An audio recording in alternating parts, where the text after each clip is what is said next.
কি যে একটা গরম পড়ছে, একটু সেজে গুজে চুল খোলা রেখে কোথাও যেতে পারছি না।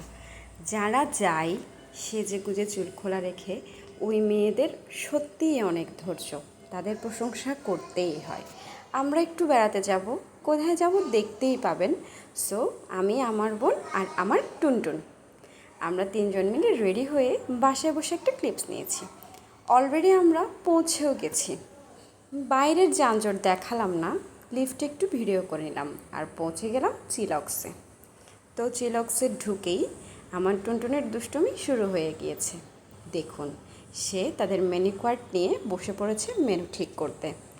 অবশ্য চিলক্সে গেলে একটা জিনিস আমরা সবাই ট্রাই করি, তাই না? কি সেটা বলেন তো? আচ্ছা, যাই হোক, অনেকক্ষণ পর আমি সিরিয়াল পেলাম তাদের অর্ডারের জন্য।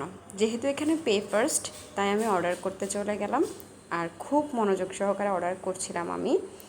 দেখেন, মানে পিছন থেকে তারা ডাকছিল, পরে গেলাম, অর্ডার করলাম, করার পরে আবার চলে এলাম, বসে বসে মিষ্টি পাখির সাথে দুষ্টামি করছিলাম। বেশ ভালো লাগে আমাদের দুষ্টামি করতে মা ছেলের। ওকে বলছিলাম একটু তাকাও না, সে দেখেন কি একটা হাসি দিয়ে দিয়েছে। আর আমার ছোটো বোন, তার একটু মনটা খারাপ আছে, সো সে তেমন একটা বেশি ক্লিপস দেয়নি। অবশেষে বহুল প্রতীক্ষার পর আমরা আমাদের খাদ্য নিয়ে চলে এলাম। আর আমরা কি ট্রাই করব? নাগা ড্রামস। এটা আগেও খেয়েছি, বাট যতবার চিলক্সে যায় না কেন, খেতে খুব ভালো লাগে। সো নাগা ড্রামসের সাথে অর্ডার করেছিলাম পটেটো ওয়েজেস। এটা ছিল মেনলি স্বস্তিকের জন্য। কারো যদি কারোর সাথে ঝগড়াঝাটি রাগ হয়, তাকে এনে নাগা ড্রামস খাওয়াই দিবেন। আমার বোনের অবস্থা দেখেন, সে ঝালে নাক মুছছে আর কোল্ড ড্রিঙ্কস খাচ্ছে।